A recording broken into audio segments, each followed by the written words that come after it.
The plight of Palestinian refugees remains the longest unresolved refugee crisis in the world. That's according to the United Nations. And this was the situation even before the current war on the civilians of Gaza. As per the signatories of the petition today, including a large number of my own constituents, the strong feeling in our communities is evident and it is clear.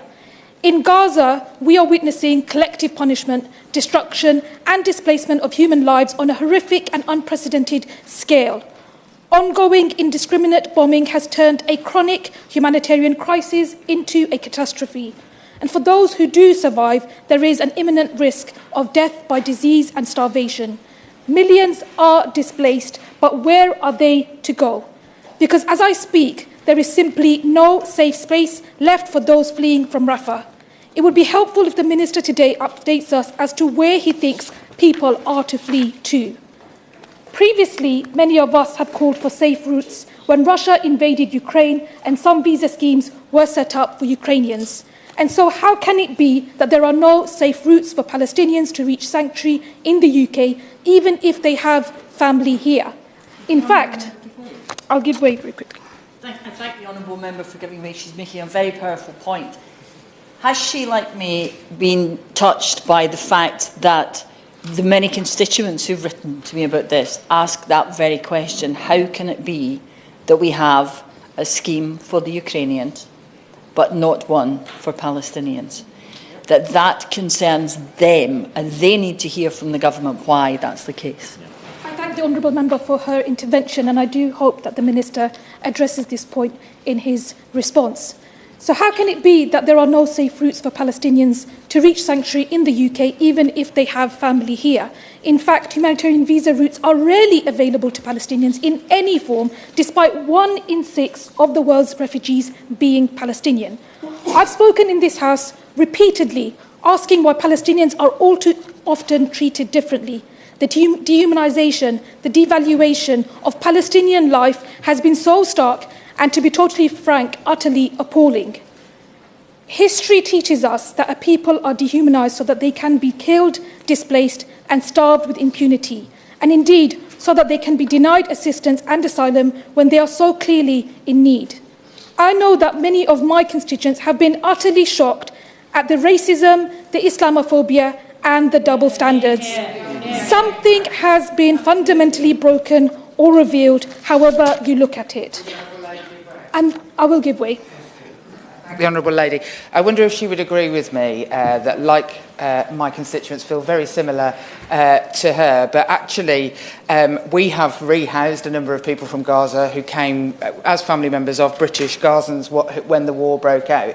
And what I have seen from my constituency is the open-hearted nature to help those families, that any concern about what is actually a relatively small group of people that this visa scheme would apply to, about their not being resourced. And in fact, all of the Gazans that we resettled into Birmingham Yardley were actually doctors and are bringing huge amounts of resource, and that actually our communities, even in the face of the racism she talks about, are ready with open arms to help. I thank my honourable friend for that intervention, and I agree with her. We are a place of sanctuary and we welcome refugees. The political establishment has totally been out of touch with the majority of British people on this, and I think this will not be easily forgotten. Young people across East London ask me, how is it that the government condemns certain countries for their human rights records and crimes but not others? Why is it that it seems that the right to self-determination is spoken about for some and not others? Why are some national flags celebrated and others denigrated, even effectively banned? Why are some deaths mourned and others explained away? Why is it that for the government too many Palestinians have been killed, or that too many are starving, but there is no condemnation of who killed them or who is starving them? I, as many across the UK and around the world, have always been opposed to the bombing and displacement of civilians, but this government has supported it in Gaza. What did they think would happen when they supported the openly declared intent to reduce the entire Gaza Strip to rubble? Whenever this government have been asked about what the long-term plan was for millions of civilians in Gaza, they have been unable to answer. Instead, it was this government who withdrew funding from UNRWA shortly after the ICJ's interim ruling.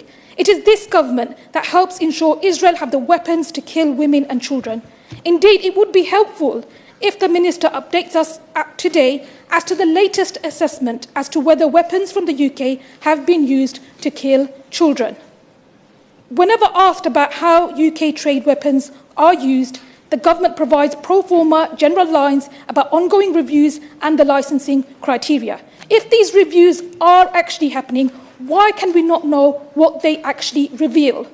Especially now when those living the reality of this horror are reaching out for support to survive, it is this government who turns their back on humanity. Now, for some time now, parliamentary political discourse uses migration, even the absolute horror of people dying in the English Channel, cynically as a political tool. It is the age-old phenomena of scaremongering and scapegoating. And as the government erodes our civil liberties and democratic rights, as they disenfranchise and disempower, as they attack the very fabric of our communities through austerity, they foster fear and division and falsely point to migrants for the cause of our alienation. But the truth is that it is overwhelmingly clear that the global drivers of refugee movements are intrinsically connected to the legacies of colonialism and empire, which live on to this day. There is no doubt that the British government has a responsibility to step up for the people of Gaza fleeing the collective punishment, and yet, shamefully, there is no doubt that they are still choosing complicity rather than compassion.